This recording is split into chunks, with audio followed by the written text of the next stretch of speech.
जीवन में दुखों का अगर अंत करना है और सफलता हासिल करके खुश रहना है तो सबसे पहले खुद के शरीर से आलस्य, जड़ता, थकान, कमजोरी और टेंशन को खत्म करना होगा। और इन सब शत्रुओं को कैसे आसानी से खत्म किया जा सकता है, इसके पीछे एक गहरा रहस्य छुपा हुआ है। उस रहस्य को हम आज एक प्रसिद्ध भिक्षु की कहानी के माध्यम से सुनेंगे। तो चलिए उस कहानी की शुरुआत करते हैं। दोस्तों, बहुत समय पहले की बात है। शहर से कोसों दूर एक पहाड़ की चोटी पर एक बौद्ध भिक्षु रहा करते थे। वह उस पहाड़ की चोटी पर कुटिया बनाकर अपना जीवन व्यतीत कर रहे थे। एक दिन किसी कारणवश उन्हें पास के नगर में जाना पड़ा और उस यात्रा के दौरान उन्हें एक लावारिस बच्चा सड़क पर मिला, जिसे देखकर उन बौद्ध भिक्षु के मन में दया जाग उठी और वह उस छोटे से बच्चे को आश्रम ले आए। अब वह छोटा सा बच्चा उन बौद्ध भिक्षु की देख रेख में बढ़ने लगा। वह प्रकृति की गोद में पलने लगा। देखते ही देखते समय बीतने लगा और अब वह लड़का करीब 7 साल का हो चुका था। और एक दिन उन बौद्ध भिक्षु ने उस लड़के को अपने पास बुलाया और कहा, बनते तालाब के पास जाओ, उसके किनारे बैठो और आंख खोलकर ध्यान करो। वह 7 साल का मासूम बच्चा यह नहीं जानता था यह ध्यान क्या है। उस बच्चे ने भोलेपन के कारण उन बौद्ध भिक्षु की बात मान ली और वह चुपचाप तालाब के किनारे पर जाकर बैठ गया। तालाब के किनारे एक अजीब सी शांति थी।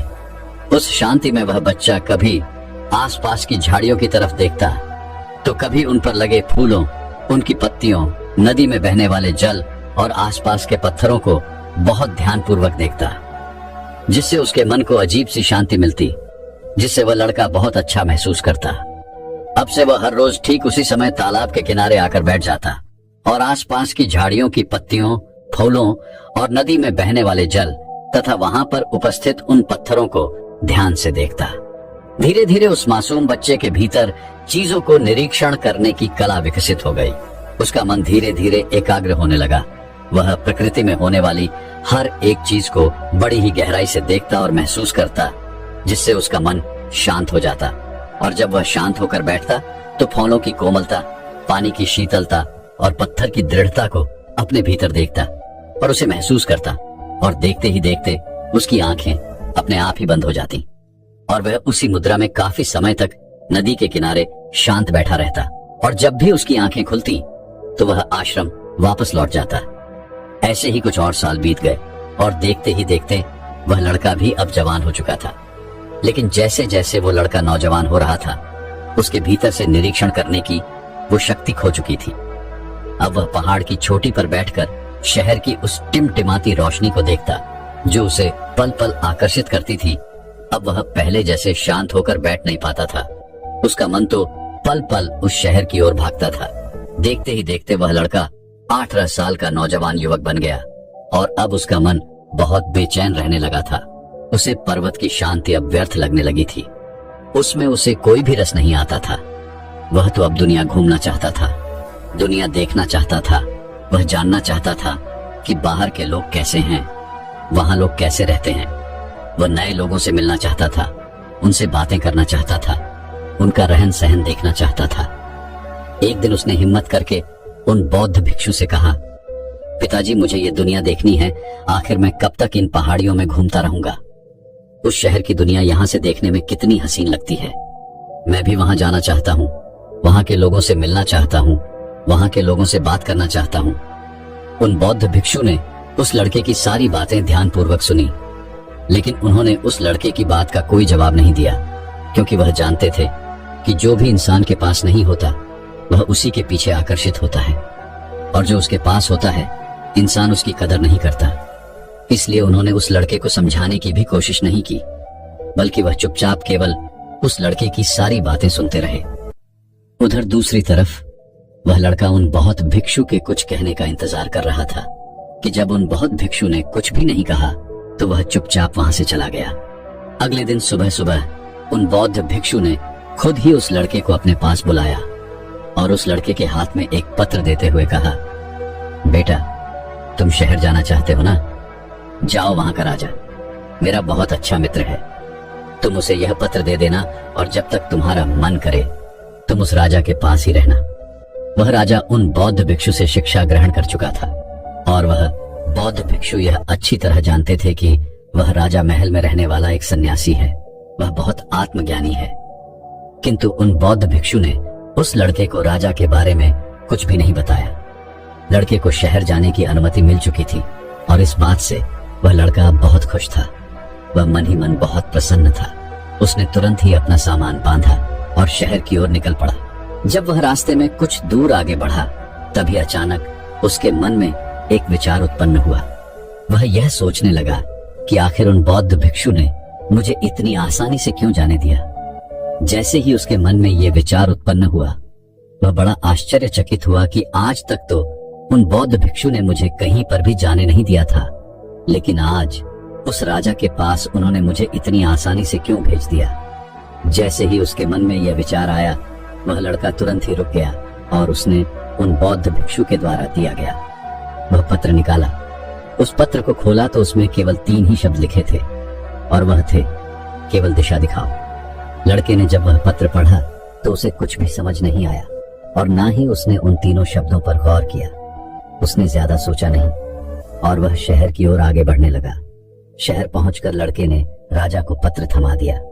राजा ने उसे खोला और पढ़ा और फिर तुरंत ही उस लड़के का चेहरा देखा, जिसे देखकर राजा यह समझ चुका था कि उन बौद्ध भिक्षु ने उस लड़के को वहां पर क्यों भेजा है। राजा ने अपने सिपाहियों को आदेश दिया, सिपाहियों लड़के के लिए महल में रहने का प्रबंध किया जाए और इस लड़के को इस राजमहल की सारी सुख सुविधाएं भी मिलने चाहिए। उसके बाद वह राजा उस लड़के से कहता है, बेटा तुम्हारा यहाँ पर एक ही काम है, तुम्हें बस खुश रहना है। लड़का राजा की यह बात सुनकर बहुत प्रसन्न था कि उसे यहाँ पर कोई भी काम नहीं करना, बस उसे यहाँ पर आराम से अपना जीवन व्यतीत करना है। उस लड़के को राजमहल में वो सारी सुख सुविधाएं मिलने लगी जो राजा को मिला करती थी। ना तो उसे कोई काम करना पड़ता था और ना ही किसी प्रकार की कोई चिंता थी। वह लड़का राजमहल में बहुत खुश था और उसके पास अब समय ही समय था और अपने खाली समय में वह शहर में घूमा करता, लोगों से मिलता, लोगों से बातें किया करता। यहाँ तक कि उसने शहर में कई सारे लोगों से दोस्ती भी कर ली थी। राजमहल में रहकर उसने कई सारी किताबें भी पढ़ ली थी और ये सब करते हुए अभी उसे कुछ महीने ही गुजरे थे, लेकिन धीरे धीरे अब उस लड़के का मन इन सब से उपने लगा था। वह ये महसूस करने लगा था कि उसका मन हमेशा कुछ नया चाहता है, लेकिन जब कुछ नया मिल जाता है तो यह मन संतुष्ट नहीं हो पाता, अर्थात हमारा मन बेचैनी में रहता है।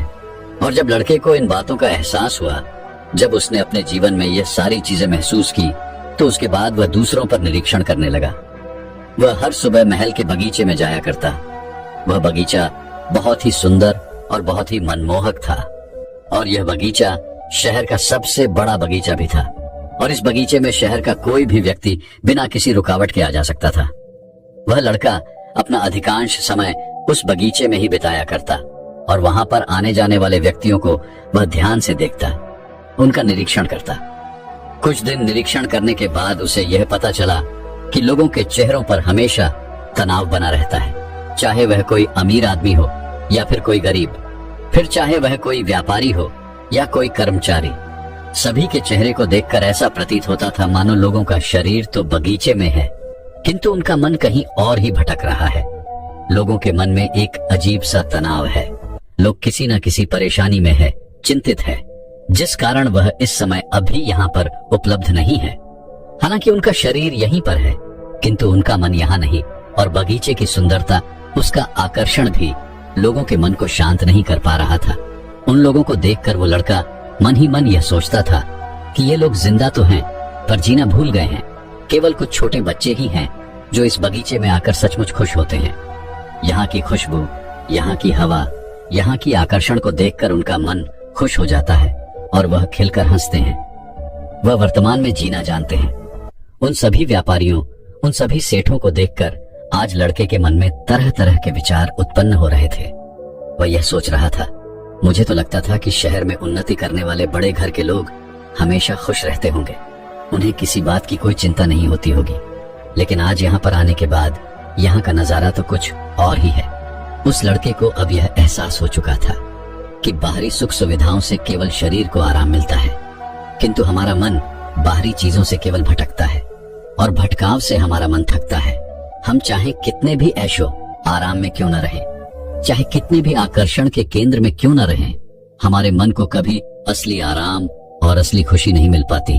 खुश रहने की बात तो दूर है, लोगों की बेचैनी देखकर, लोगों के चेहरे पर इस प्रकार का तनाव, चिंता और परेशानियां देखकर लड़के का मन और भी बेचैन होने लगा था। उनके बारे में सोच सोचकर और भी ज्यादा चिंतित होने लगा था। इस दौरान उसके मन में कई बार आश्रम वापस दौड़ जाने के ख्याल भी उठते थे, लेकिन तभी उसके मन में एक और विचार उत्पन्न होता कि मैं राजा से क्या कहूंगा, और राजा से कुछ भी कहने की उसकी हिम्मत ना होती। एक दिन वह लड़का चिंतित अवस्था में एकांत में उस बगीचे में बैठा हुआ था, और तभी अचानक वहां पर वह राजा भी उसी बगीचे में टहलने आए।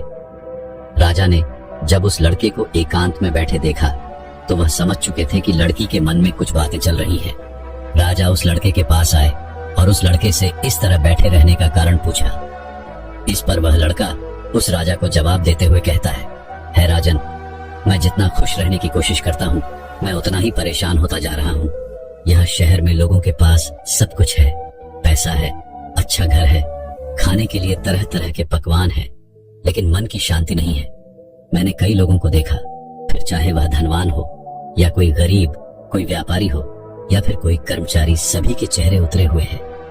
सभी के चेहरे पर एक अजीब सा तनाव है, चिंता है, परेशानी है। केवल यहाँ पर कुछ बच्चे ही हैं जो सही मायने में प्रसन्न रहते हैं, खुश रहते हैं, हमेशा हंसते खेलते रहते हैं। किंतु जैसे जैसे हम बड़े होते हैं, वैसे वैसे हम भविष्य और भूतकाल में जीना सीख जाते हैं। हम हमेशा अपने भविष्य को सुधारने में लग जाते हैं। है राजन, क्या यही जीवन का सच है? अगर शहर का जीवन ऐसा ही है तो मैं यहाँ नहीं रहना चाहता। इसलिए मैं आपसे आज्ञा चाहता हूँ, मैं वापस आश्रम लौट जाना चाहता हूँ। राजा ने उस लड़के की सारी बातें ध्यानपूर्वक सुनी और फिर वह उस लड़के से कहते हैं, बेटा, तुम जाना चाहते हो तो तुम कभी भी जा सकते हो, तुम्हें किसी ने रोक नहीं रखा, लेकिन जाने से पहले तुम 2 काम अवश्य करना। इतना कहकर वह राजा उस लड़के से पहला काम बताते हुए कहता है, तुम इस बगीचे का निरीक्षण करो। आगे वह राजा उस लड़के को समझाते हुए कहता है, बेटा, जैसा कि तुमने कहा, इस नगर में कुछ लड़के ही हैं जो हमेशा खुश रहते हैं, हंसते खेलते रहते हैं, और वह वर्तमान में जीना भी जानते हैं। तो तुम क्यों ना उन बच्चों की तरह ही इस बगीचे को भी देखो, जिस तरह से वो बच्चे इस बगीचे में आकर खुश हो जाते हैं। क्यों ना तुम भी उन्हीं की तरह इस बगीचे में आकर खुश हो जाओ। यहाँ की हर एक चीज को मैं जैसे देखता हूँ, जो तुम भी उसे वैसे ही क्यों नहीं देखते? इस पर वह लड़का राजा से कहता है, परंतु है राजन, वह कैसे होगा? राजा उस लड़के को समझाते हुए कहता है, बेटा, इस बगीचे में पौधे हैं, पेड़ हैं, पत्तियां हैं, फूल हैं, यहाँ की मिट्टी इतनी खुशबूदार है। तुम इन चीजों पर ध्यान लगाओ, इन चीजों को गौर से देखो, इन्हें महसूस करो। किंतु याद रहे, इन चीजों को देखते वक्त, इन्हें महसूस करते वक्त कभी किसी का कोई मतलब निकालने की कोशिश मत करना, किसी से कोई कहानी मत जोड़ना। तुम्हारा काम बस इतना ही है कि तुम्हें इन चीजों को गौर से देखना है, उन्हें महसूस करना है। इन चीजों से जुड़े मन में जो भी विचार आए, उन विचारों को केवल तुम देखते जाओ, उनका कोई मतलब मत निकालना, केवल देखते जाना, और उसके बाद तुम मुझे आकर बता सकते हो कि तुम कैसा महसूस कर रहे हो। इतना कहकर वह राजा वापस महल लौट आया। वह लड़का कुछ देर तक वहीं पर बैठा रहा और राजा की बातों पर विचार करता रहा, और शाम के वक्त वह भी महल लौटा और अपने कमरे में जाकर सो गया। अगली सुबह वह लड़का जल्दी उठा और बगीचे में आकर एक जगह पर बैठ गया। वह शांति से वहां पर उपस्थित उन पेड़ों और वहां पर आने वाली उन हवाओं को देखने और महसूस करने लगा।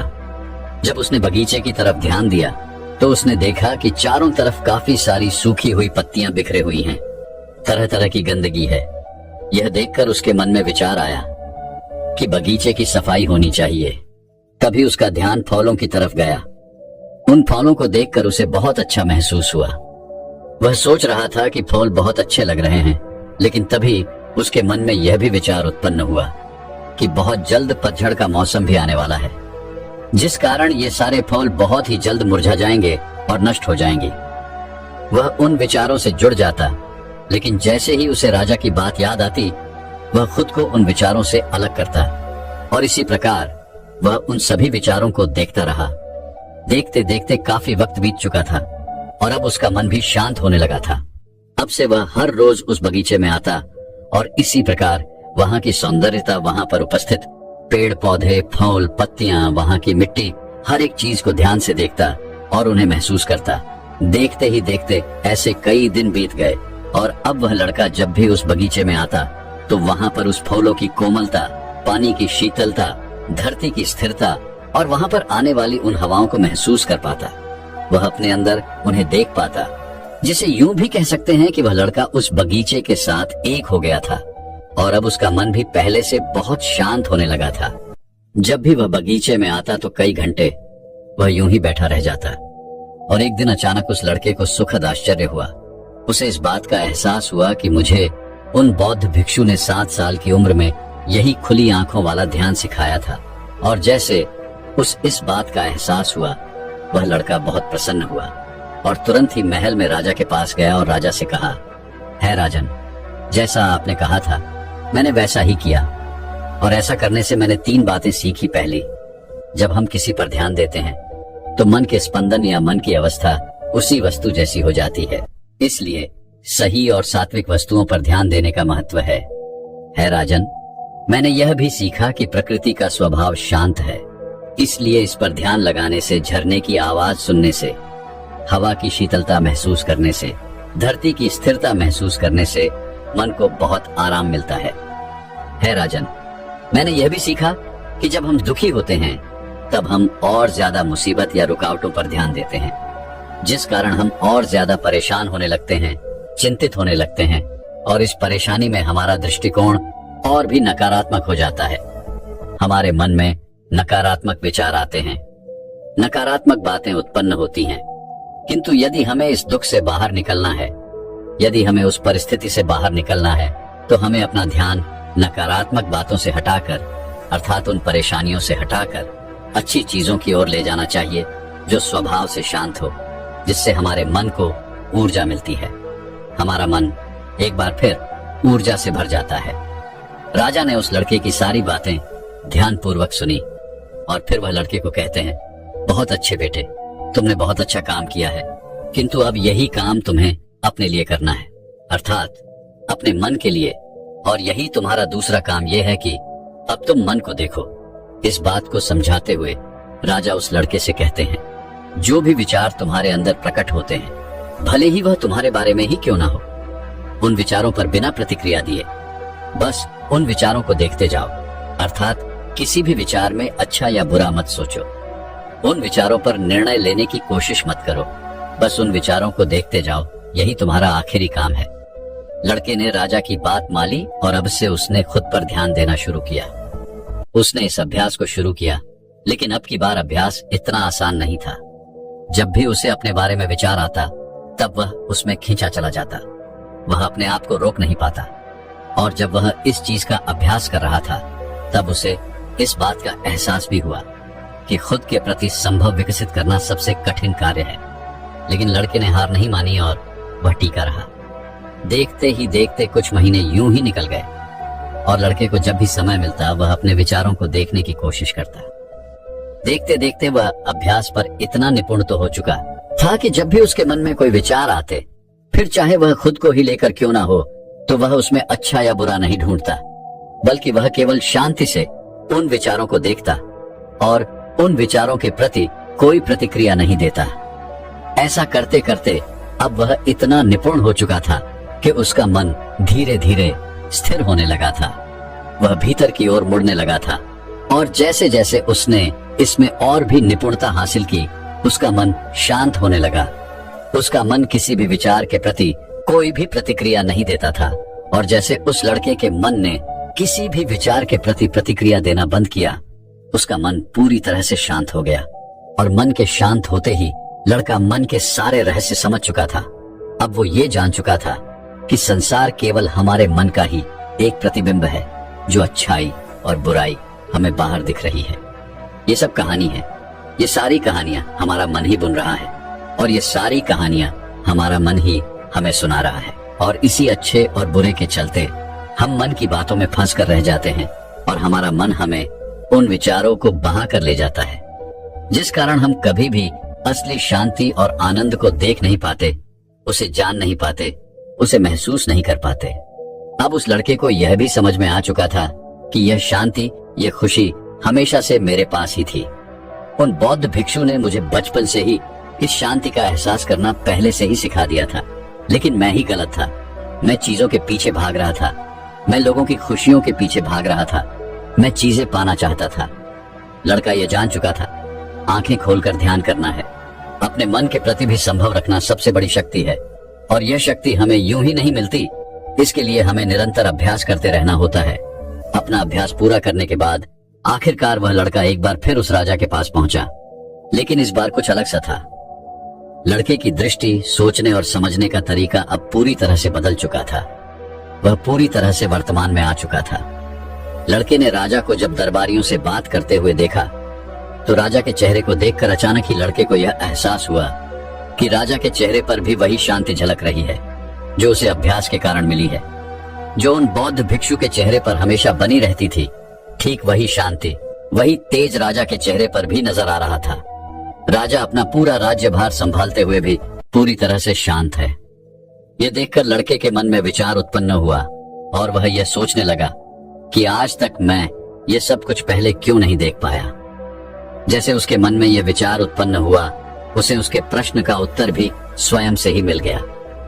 उसे इस बात का एहसास हुआ कि मैं तो पहले अपनी मानसिक दुनिया में खोया रहता था, तो मुझे इन बातों का एहसास कैसे होता। मैं तो हमेशा भविष्य में जीता था, तो मैं वर्तमान में रहने वाले इन चीजों को कैसे समझ पाता। और ठीक उसी वक्त लड़के को उस पत्र में लिखे हुए वो 3 शब्द भी याद आए जो उसे उन बहुत भिक्षु ने दिए थे, केवल दिशा दिखाओ। उन तीनों शब्दों का अर्थ क्या था, अब उस तरीके को अच्छी तरह समझ में आ चुका था। लड़के ने उस आत्मज्ञानी राजा को प्रणाम किया और इनसे आज्ञा लेकर वह वापस अपने आश्रम लौट आया। दोस्तों, यह कहानी हमें 2 बहुत ही महत्वपूर्ण बात सिखाती है। पहला यह कि हमें अपने भीतर मोड़ना जरूरी है। वहां की यह जो भटकाव है जिससे हमारा मन थकता है, सुस्त होकर हमें नींद भी आ जाती है, लेकिन इससे हमारा मन कभी शांत नहीं हो पाता। हमारे मन को कभी चैन नहीं मिलता, जिस कारण हमारे चेहरे पर हमेशा तनाव, चिंता और परेशानी झलकती रहती है। और इसी कारण हम में से अधिकांश लोग हमेशा परेशान रहते हैं, तकलीफों से घिरे रहते हैं, क्योंकि वह समस्याओं का समाधान निकाल नहीं पाते। और इसका कारण है क्योंकि हमारा मन शांत नहीं होता। जब भी हमारा मन शांत नहीं होता तो वह किसी एक समस्या पर, अर्थात एक समस्या के समाधान पर ध्यान केंद्रित ही नहीं कर पाता। और जब तक हम एक समस्या के समाधान पर अपना ध्यान केंद्रित नहीं कर पाएंगे, तब तक हम किसी भी समस्या का समाधान कर ही नहीं सकते। इसलिए आपको यह बात समझनी आवश्यक है कि हमारे मन को शांत रखना बहुत ज्यादा जरूरी है। और इसके लिए आपको यह भी समझने की आवश्यकता है कि सारा ज्ञान, सारी शक्ति, असीम आनंद, सब कुछ हमारे भीतर पहले से मौजूद है। इसलिए सबसे पहले हमें अंदर मुड़ने की आवश्यकता है, क्योंकि जब तक हम भीतर के आनंद को नहीं देखेंगे, उसे महसूस नहीं करेंगे, तब तक इस बाहरी दुनिया में हमें कभी भी वो असीम आनंद प्राप्त नहीं हो पाएगा, ना ही हम उसे कभी महसूस कर पाएंगे। जैसा कि हमने पहले ही बात की कि इस बाहर की दुनिया में जो भी कहानी है, वो सारी कहानियां हमारे भीतर पहले से मौजूद है, क्योंकि वो सारी कहानियां हमारा मन ही हमें दिखा रहा है, हमारा मन ही हमें सुना रहा है। किंतु अब यहाँ पर यह प्रश्न उठता है कि हम भीतर की ओर कैसे मुड़े। तो इसके लिए हमें संभव मन की आवश्यकता है, अर्थात नॉन जजमेंट, यानी कि हमें हमारे मन की कमियों को, वह चाहे अच्छी हो या बुरे हो, फिर वो चाहे जैसे भी विचार हो, हमें बस उन्हें देखते रहना है। ऐसा करने से हमारे मन के भीतर उस समुद्र की लहरें धीरे धीरे शांत होने लगती हैं, क्योंकि जहां पर हम अच्छे बुरे का निर्णय नहीं करते, जहां पर हम कोई जजमेंट नहीं करते, वहां पर किसी भी प्रकार की कोई प्रतिक्रिया नहीं होती, और जहां कोई प्रतिक्रिया नहीं होती वहां मन नहीं होता। अर्थात हमारे मन के सभी विचार पूरी तरह से समाप्त हो जाते हैं, विलीन हो जाते हैं, और हमारे मन में उठने वाली वो लहरें देखते ही देखते पूरी तरह से शांत हो जाती हैं। और जब समुद्र की वह लहरें शांत हो जाती हैं, तो पानी स्थिर हो जाता है, शांत हो जाता है और स्वस्थ हो जाता है। और जितना हमारे भीतर यह संभव उत्पन्न होता जाएगा, उतना ही हम मन के इस चंगुल से निकलते भी जाएंगे, और फिर उतना ही हम भीतर से स्थिर होते जाएंगे। और जितना हम स्थिर होंगे, हमें उतनी ही स्पष्टता भी मिलेगी। किसी भी कार्य को करने के लिए हमें उतनी ऊर्जा भी मिलेगी, और यदि हम उस समय पर किसी भी एक समस्या के समाधान के बारे में सोचें तो वह भी हम आसानी से खोज सकते हैं। और इसके लिए आपको दूसरी बात भी याद रखनी चाहिए, और वह यह है कि केवल दिशा बदलने की आवश्यकता है। अर्थात जब भी हमारे जीवन में कोई परेशानी आती है तब आप जरा इस बात पर ध्यान दीजिएगा कि उस वक्त हमारा मन सबसे ज्यादा बेचैन होता है। उसी वक्त हमारे मन की समुद्र की लहरें तूफान पर होती हैं और उस वक्त हमें कुछ भी समझ नहीं आता, क्योंकि मन के समुद्र का वह पानी पूरी तरह से अशांत है। और जब तक वह स्थिर नहीं होगा तब तक हमें स्पष्टता कहां से मिलेगी। और जब तक आपको स्पष्टता ही नहीं होगी, अर्थात यही नहीं समझ में आएगा कि आपको क्या करना है, तब तक आप भला अपने समस्या के समाधान को कैसे ढूंढ सकते हैं। अक्सर ही परेशानी के वक्त हमारे मन में ये विचार जरूर आते हैं कि आखिर मैं इतना परेशान क्यों हो रहा, मुझे किसी भी समस्या का समाधान क्यों नहीं मिल रहा, मेरा मस्तिष्क काम क्यों नहीं कर रहा। जब आप इन सवालों के बारे में सोचेंगे तब आपको यह भी समझ में आएगा कि पिछले कुछ समय से आप कुछ गलत चीजों पर ध्यान दे रहे हैं, जिस कारण मन की शक्ति क्षीण होने लगी है, मन बेचैन होने लगा है। और जब मन के पास उतनी शक्ति ही नहीं होगी, जब मन स्थिर ही नहीं होगा, जब मन स्पष्ट ही नहीं होगा, तो वह आपको किसी प्रकार का समाधान कैसे दे सकता है। और इसी कारणवश हमारा मन और बुद्धि किसी भी समस्या का समाधान खोजने में असमर्थ हो जाते हैं। और इसी कारण हमें यह भी लगता है कि हमारा मन काम नहीं कर रहा, हमारा मस्तिष्क काम नहीं कर रहा। इसलिए अगर आप चाहते हैं कि किसी भी ऐसी अवस्था में आपका मन आपकी ओर से चले, अर्थात आपका साथ दे, तो आपको सबसे पहले अपना ध्यान शांत और सात्विक चीजों पर लाना होगा। अपने ध्यान को केंद्रित करना होगा और उसे एक सही दिशा देनी होगी। और जब आप ऐसा करेंगे तो आप देख पाएंगे कि धीरे धीरे आपका मन शांत होने लगेगा। आप उस शांति को महसूस कर पाएंगे, जिससे आपके भीतर एक नई ऊर्जा भी उत्पन्न होगी और आप कोई भी नया कार्य करने के लिए पूरी तरह से सक्षम हो पाएंगे। आपका मन उस कार्य को करने के लिए आपको संपूर्ण ऊर्जा प्रदान करेगा और बिना ध्यान के तो कुछ भी संभव नहीं है। इसलिए अपने ध्यान पर ध्यान केंद्रित करना सीखें, अपने मन के विचारों पर ध्यान केंद्रित करना सीखें, उन्हें सही दिशा में आगे की ओर बढ़ाना सीखें। और इसका निरंतर अभ्यास ही आपको इसमें निपुण बना सकता है। लेकिन हम में से अधिकांश लोग 1-2 दिन प्रयास करके ये सोचते हैं कि उन्हें ध्यान से कुछ नहीं मिलता, तो ये बात सही है। ध्यान से हमें कुछ नहीं मिलता, बस हमारी सोचने समझने की शक्ति, हमारे ध्यान केंद्रित करने की शक्ति, उन विचारों को सही दिशा देने की शक्ति, मन पर नियंत्रण साधने की शक्ति, इन सब में सुधार होता है। और ऐसे ही कई सारे फायदे हैं। जब आप इस पर नियंत्रण अभ्यास करते हैं तो ये सारी चीजें अपने आप ही आप में विकसित होने लगती हैं। हालांकि यह चीजें आपको नजर नहीं आती, लेकिन धीरे धीरे जब आप इन्हें महसूस करते हैं, इसका अभ्यास करते हैं, तो ये सारी चीजें आपको धीरे धीरे समझ में आने लगती हैं। और हाँ, एक बात और ध्यान रखिएगा, ऐसा नहीं है कि यदि आपने 1 महीने लगातार ध्यान किया तो उसके बाद आपके अंदर की यह सारी क्षमताएं आ जाएंगी। तो ऐसा होना संभव ही नहीं है और नहीं भी, क्योंकि यह आपके ध्यान शक्ति पर निर्भर करता है कि आपने वह ध्यान किस प्रकार लगाते हैं, आपका ध्यान कितना गहरा हुआ है। क्योंकि शुरुआत में तो हमें कई सारी दिक्कतों का सामना करना ही पड़ता है।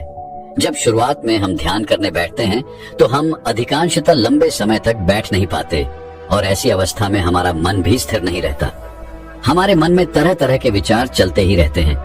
लेकिन यदि आप उन विचारों को शांत करना चाहते हैं, उन्हें स्थिर करना चाहते हैं, तो आपको ध्यान में निपुणता हासिल करनी होगी। तभी आप अपने मन को केंद्रित कर पाएंगे, उसे एक सही दिशा दे पाएंगे। और जब तक आप उसे सही दिशा नहीं देंगे, तब तक आपका मन आपको यूं ही भटकाता ही रहेगा और आप अपने जीवन में कभी कहीं नहीं पहुंच पाएंगे। छोटा से छोटा लक्ष्य भी आप हासिल नहीं कर पाएंगे। यदि आप अपने जीवन में कोई लक्ष्य हासिल करना चाहते हैं तो इसके लिए आपको ध्यान करना चाहिए, क्योंकि ध्यान करने से ही आपके भीतर वह शक्ति विषमताएं उत्पन्न होंगी और आप अपने जीवन में चाहे कैसा भी लक्ष्य क्यों ना हो, उसे हासिल करने में सक्षम हो पाएंगे।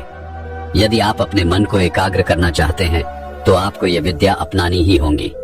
दोस्तों, महात्मा बुद्ध कहते हैं, सबसे अंधेरी रात अज्ञानता की रात होती है।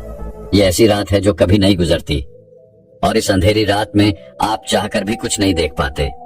सामान्य रातों में तो हम उजाले का प्रबंध कर भी लेते हैं, लेकिन अज्ञानता की रात में हमें उजाला अपना शत्रु नजर आता है। और अज्ञान हमें अंधेरे की ओर ले जाता है। इसलिए अंधेरा हमारा मित्र बन जाता है और वहीं पर ज्ञान अर्थात प्रकाश हमें उजाले की ओर ले जाता है, हमें सही राह दिखाता है और हमें जीना सिखाता है। लेकिन आजकल की विडंबना ही यही है कि हम में से हर कोई अपने आप को ज्ञानी और महाज्ञानी समझने लगा है। उसे सामने वाले हमें मूर्ख नजर आते हैं, इसलिए वे सभी लोग दूसरों का मजाक उड़ाने और उन्हें परेशान करने से कभी पीछे नहीं हटते, जबकि वे लोग यह भूल चुके हैं कि इस दुनिया में सभी लोग जिम्मेदारियों के नीचे दबे हुए हैं। सबके ऊपर कुछ न कुछ जिम्मेदारी है, सबके कंधे पर कोई न कोई ऐसी जिम्मेदारी अवश्य है जिसे निभाने में वह अपना पूरा जीवन लगा देता है। और ये सभी जिम्मेदारियां हमारे बचपन से ही शुरू हो जाती है। क्या आप किसी ऐसे आदमी से कभी मिले हैं जो अपनी जिम्मेदारियों से मुक्त हो चुका हो? नहीं ना, क्योंकि इस दुनिया में ऐसा कोई नहीं है जिसके सर पर जिम्मेदारियां न, भले ही कोई ऐसा व्यक्ति हो जिसे केवल अपना पेट ही भरने की जिम्मेदारी हो, लेकिन उसके सर पर जिम्मेदारियां हमेशा बनी रहती हैं। लेकिन हम इसी भ्रम में अपना पूरा जीवन बिता देते हैं। हम ये सोचते हैं कि बस इस जिम्मेदारी से मुक्त हो जाऊं तो मैं अपना जीवन शांति से बिताऊंगा, मैं अपना जीवन खुशहाली से बिताऊंगा। लेकिन मेरा आप सभी से एक प्रश्न है, क्या आपके जीवन में अब तक ऐसा कोई भी समय आया है कि आप उस जिम्मेदारी से मुक्त हो सके हैं? आपने आज तक बहुत सी जिम्मेदारियां निभाई होंगी, लेकिन क्या आप उन जिम्मेदारियों से मुक्त हो चुके हैं? क्या आप अब तक उन जिम्मेदारियों में नहीं बने हुए हैं? आप में से हर कोई हमेशा यह कहता रहता है कि मेरे जीवन में शांति नहीं है, मैं आगे तो बढ़ना चाहता हूँ, मैं ज्ञान की प्राप्ति करना चाहता हूँ, लेकिन मेरे ऊपर कई प्रकार की जिम्मेदारियां हैं और मैं अपनी जिम्मेदारियों के कारण आगे नहीं बढ़ पा रहा। एक बार मैं उन जिम्मेदारियों को निभा लूं, तब मैं इस मार्ग पर जरूर आगे बढ़ूंगा और मैं वह धरती की प्राप्ति करूंगा। और मैं बार बार आप लोगों से बस इतना ही कहता हूं कि ये जिम्मेदारियां आपका पीछा कभी नहीं छोड़ने वाली। जिस समय के इंतजार में आप अब तक जी रहे हैं, वो समय आपके हाथों में ही है और वह आपके हाथों उससे फिसलता जा रहा है, लेकिन आप उसे यूं ही व्यर्थ गवा रहे हैं। मेरा आप सभी से एक प्रश्न है, क्या आपने इतने दिनों में कभी भी अपने लिए केवल 5 मिनट अपने लिए निकाले हैं? क्या आप कहीं पर 5 मिनट बैठकर शांति से यह सोच सकते हैं कि यह मेरा जीवन कहां जा रहा है, किस दिशा में पड़ रहा है और आगे मेरे जीवन में क्या होगा? मैं यकीन के साथ कह सकता हूं कि आप में से अधिकांशतः लोग यह नहीं कर पाए होंगे, क्योंकि अब भी आप यही सोचते हैं कि मेरे पर अभी जिम्मेदारियां, मुझे उन जिम्मेदारियों को पूरा कर लेने, उसके बाद मैं इत्मीनान से अपने लिए समय जरूर निकालूंगा। लेकिन मैं फिर आपसे यही कहता हूं कि यह होना संभव नहीं है। चलिए इस एक कहानी के माध्यम से समझते हैं। बहुत समय पहले की बात है, एक नगर में एक महान बहुत भिक्षु रहा करते थे। उनकी ख्याति दूर दूर तक फैली हुई थी। लोग उनके पास अपनी समस्याएं लेकर आते और वहां से समाधान लेकर ही जाया करते।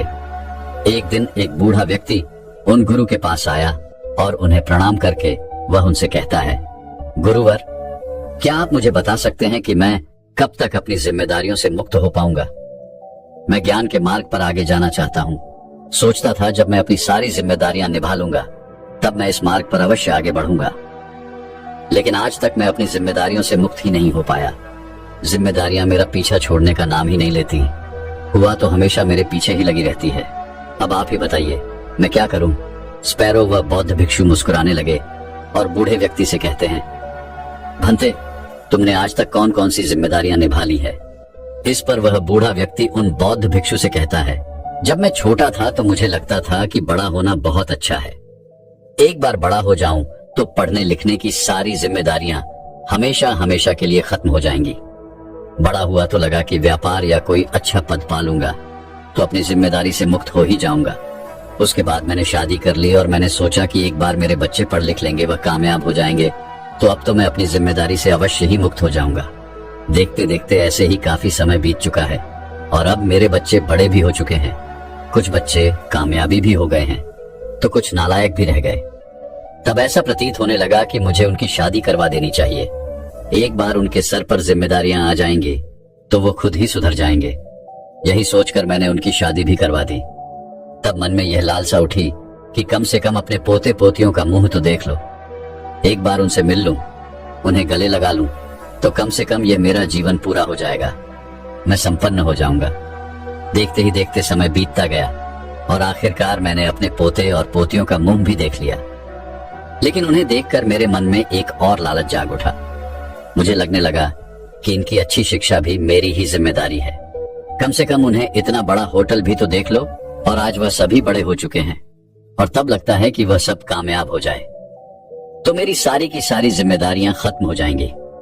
ऐसे ही काफी समय बीत चुका है और अभी 3 दिन पूर्व ही मेरी पत्नी की मृत्यु भी हो गई। और तब मेरे मन में यह ख्याल आया कि एक दिन मैं भी इसी प्रकार मृत्यु को प्राप्त हो जाऊंगा। लेकिन अब तक मैं अपनी जिम्मेदारी से मुक्त नहीं हो पाया। मुझे समझ नहीं आ रहा कि मैं अपनी जिम्मेदारियों से किस प्रकार मुक्त हूं। क्या आप मुझे इसका कोई उपाय बता सकते हैं? क्या आप मुझे कोई राह दिखा सकते हैं? इस पर वह बहुत वृक्षों मुस्कुराने लगे और उस बूढ़े व्यक्ति से कहते हैं, अंत्य तुम मेरे साथ चलो।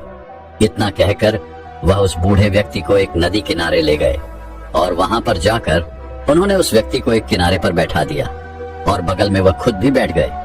और फिर वह उस व्यक्ति से कहते हैं, बनते देखो, मैं इस नदी के दूसरे किनारे पर जाना चाहता हूं और तुम बस देखते रहो कि मैं किस प्रकार उस दूसरे किनारे तक पहुंचता हूं। इतना कहकर वह चुपचाप उस नदी के किनारे पर बैठे रहे। देखते देखते दोपहर का समय हो गया, लेकिन अब तक वह गुरु वहीं के वहीं बैठे थे। इसी प्रकार देखते देखते दोपहर भी ढल चुकी थी और संख्या का वक्त हो चुका था, लेकिन वह गुरु नदी के उसी किनारे पर बैठे के बैठे ही थे। ये देखते देखते उस बूढ़े व्यक्ति के सब्र का बयान भी अब टूट चुका था। आखिरकार उस बूढ़े व्यक्ति ने उन बौद्ध भिक्षु से पूछा, है रूबी, आप यह क्या कर रहे हैं? इसके जवाब में वह बौद्ध भिक्षु उस बूढ़े व्यक्ति से कहते हैं, बनते हैं मैं नदी के इस किनारे से उस दूसरे किनारे तक जाने की तैयारी कर रहा हूँ। इस पर वह बूढ़ा व्यक्ति क्रोधित हो उठा और वह उन बौद्ध भिक्षु से कहता है, ये देखते देखते तो सुबह से शाम हो चुकी है, किंतु आप अभी भी वहीं के वहीं हैं। भला आप इस प्रकार इस नदी को कैसे पार कर सकते हैं? आप इस नदी के दूसरे किनारे पर कैसे पहुंच सकते हैं? यदि आप मेरे प्रश्नों का उत्तर मुझे नहीं देना चाहते तो ठीक है, कोई बात नहीं, मैं यहां से चला जाता हूं, लेकिन इस प्रकार मुझे दंगो न कीजिए। इस बार बहुत भिक्षु उस बूढ़े व्यक्ति से कहते हैं, बनते सब्र रखो, बस एक बार इस नदी का सारा पानी बह जाए, तब मैं इस नदी को अवश्य ही पार कर लूंगा। इस नदी के दूसरे किनारे पर मैं अवश्य ही पहुंच जाऊंगा। इस पर उस बूढ़े व्यक्ति का क्रोध और भी बढ़ गया और वह उन बहुत अच्छे से कहता है, गुरु भाई, कहीं आप पागल तो नहीं हो गए? इस नदी का पानी भला कैसे खत्म हो सकता है? ये तो लगातार निरंतर बहती ही रहती है। आप क्या?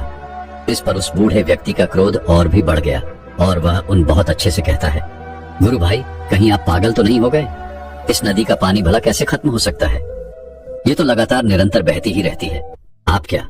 इस नदी का पानी जिम्मेदारियों की तरह है, जो एक पूरी होती है तो दूसरी आती है, और इसी प्रकार दूसरी पूरी होती है तो तीसरी आती है, और ये जिम्मेदारियां लगातार इस नदी की तरह बहती ही रहती हैं। हमारी जिम्मेदारियां कभी पूरी नहीं होती, एक के बाद एक। इस नदी की पानी की तरह वह लगातार बहती ही रहती है, किंतु यदि तुम उनके खत्म होने का इंतजार करोगे तो इसी प्रकार तुम नदी के केवल एक किनारे पर बैठे ही रह जाओगे, और यही इस किनारे पर तुम्हारा कूड़ा का पूरा जीवन समाप्त हो जाएगा। और विडंबना भी यही है, हर मनुष्य यही करता है। वह नदी के इसी किनारे पर बैठकर नदी के पानी के खत्म होने का इंतजार करता रहता है, और देखते ही देखते वह स्वयं ही समाप्त हो जाता है। और तुमने भी अब तक यही किया है। यदि तुम्हें नदी के उस किनारे पर पहुंचना है, यानी कि ज्ञान रूपी नदी के दूसरे किनारे पर जाना है, तो तुम कैसे भी जाओ, परंतु तुम्हें इस जिम्मेदारी रूपी नदी को पार करना ही होगा। जिम्मेदारियों का रूप जरूर बदलता है, लेकिन जिम्मेदारियां नहीं बदलती।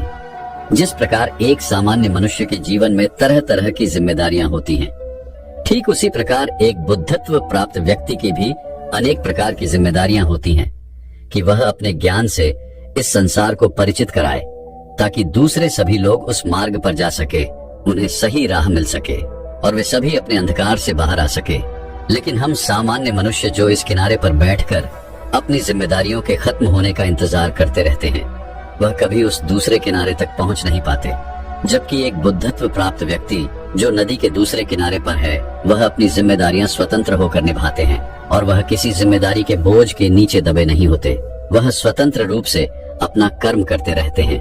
आगे वह बहुत भिक्षु उस बूढ़े व्यक्ति से कहते हैं, घंटे हम मनुष्य कभी भी अपनी जिम्मेदारियों से मुक्त नहीं हो सकते। जब तक हमारा यह जीवन है तब तक हमें कर्म तो करना ही होगा, तब तक हमारे सर पर जिम्मेदारियां तो होंगी ही। भले ही वह अपना रूप बदल लें, लेकिन जिम्मेदारियां तो अवश्य ही रहेंगी। इसलिए तुम अपने जीवन काल में तो इनसे मुक्त नहीं हो सकते, चाहे स्वयं का पेट भरने की जिम्मेदारी क्यों ना हो, किंतु उन्हें उसे निभाना ही पड़ेगा। इसलिए अपने जिम्मेदारियों को निभाते हुए यदि तुम नदी में तैरकर उसे पार करना चाहो तो तुम कर सकते हो, या तुम चाहो तो उस नदी को नाव में बैठकर पार कर सकते हो, या फिर तुम चाहो तो उस नदी पर पुल बनाकर भी उस नदी को पार कर सकते हो। यदि तुम्हें ज्ञान प्राप्त करना है तो जिम्मेदारियों के बीच से रास्ता बनाकर ही तुम्हें आगे जाना होगा। किंतु यदि तुम केवल जिम्मेदारियों के खत्म होने का इंतजार करते रहोगे तो एक दिन सब कुछ खत्म हो जाएगा और लोग कहेंगे खाली हाथ आए थे और खाली हाथ ही चले गए। इसलिए अपने कर्तव्य से पीछे मत हटो, और साथ ही यदि तुम्हें कुछ पाना है, अर्थात यदि तुम्हें ज्ञान पाना है, तो तुम्हें इस नदी को पार करना ही होगा। इतना कहकर वह बहुत भिक्षु शांत हो गया, और वह बूढ़ा व्यक्ति अब यह समझ चुका था कि उसने अब तक क्या गलती की थी। उसने उन गुरु को प्रणाम किया और उन बौद्ध भिक्षु से कहता है, गुरु, मैं आपकी बात अच्छी तरह से समझ चुका हूँ। आप सही कहते हैं, मैंने अपना सारा जीवन कि वह नदी के इस किनारे पर ही बिता दिया। किंतु मैं आपको वचन देता हूँ, अब से जो मेरा बचा कुचा जीवन है मैं इसे नदी पार करने में लगाऊंगा। मैं ज्ञान रूपी दूसरे किनारे पर जाने के लिए हर मुमकिन कोशिश करूंगा और मैं वहां तक पहुंचकर ही रहूंगा। दोस्तों, हमारे जीवन में भी कुछ ऐसा ही होता है। हम अपने जिम्मेदारियों के तले कुछ इस प्रकार दब गए हैं कि हम अपने लिए समय तक नहीं निकाल पाते। लेकिन आपको यह सोचना चाहिए, आपको एक पल के लिए यह विचार करना चाहिए। यदि आप अपने लिए समय नहीं निकालेंगे तो आप कभी यह नहीं सोच पाएंगे कि आपका जीवन कहाँ जा रहा है, किस दिशा में बढ़ रहा है। और यदि आप यह सोचते और विचारने में सक्षम नहीं होंगे तो आप भी उस नदी की तरह केवल एक दिशा में बहते ही चले जाएंगे। आप कभी नहीं समझ पाएंगे कि आपने अपने जीवन में क्या कुछ हासिल किया और क्या कुछ खोया। किंतु यदि आप एक बार के लिए, एक पल के लिए किसी भी मोड़ पर ठहर करके सोचिए कि आपने आज तक क्या पाया और क्या खोया और आगे आपको क्या पाना है, तो अवश्य ही आप अपने जीवन को एक सही दिशा दे पाएंगी। अन्यथा आपका भी जीवन नदी के केवल एक किनारे पर ही रह जाएगा और आप वहां से लोगों को आते जाते देखते रह जाएंगे, लेकिन आप कुछ कर नहीं पाएंगे। इसलिए मैं आप सभी से विनती करता हूं कि केवल 5 मिनट के लिए ही सही दिन में एक बार आप अपने लिए समय जरूर निकालें और अपने आप से सवाल करें कि आखिर आप क्या चाहते हैं, आप अपने जीवन को किस प्रकार बनाना चाहते हैं। मुझे उम्मीद है कि आपको आपके प्रश्नों के जवाब जरूर मिलेंगे। दोस्तों, मैं उम्मीद करता हूँ कि यह कहानी सुनने से आपके जीवन में अच्छे बदलाव आए होंगे। आपको इस वीडियो से क्या सीखने मिला, ये कमेंट करके जरूर बताएं और अपने परिवार, दोस्तों या आपके करीबी इंसान के साथ ये कहानी शेयर करके उन्हें भी इस ज्ञान से परिचित करवाएं। बाकी अगर आप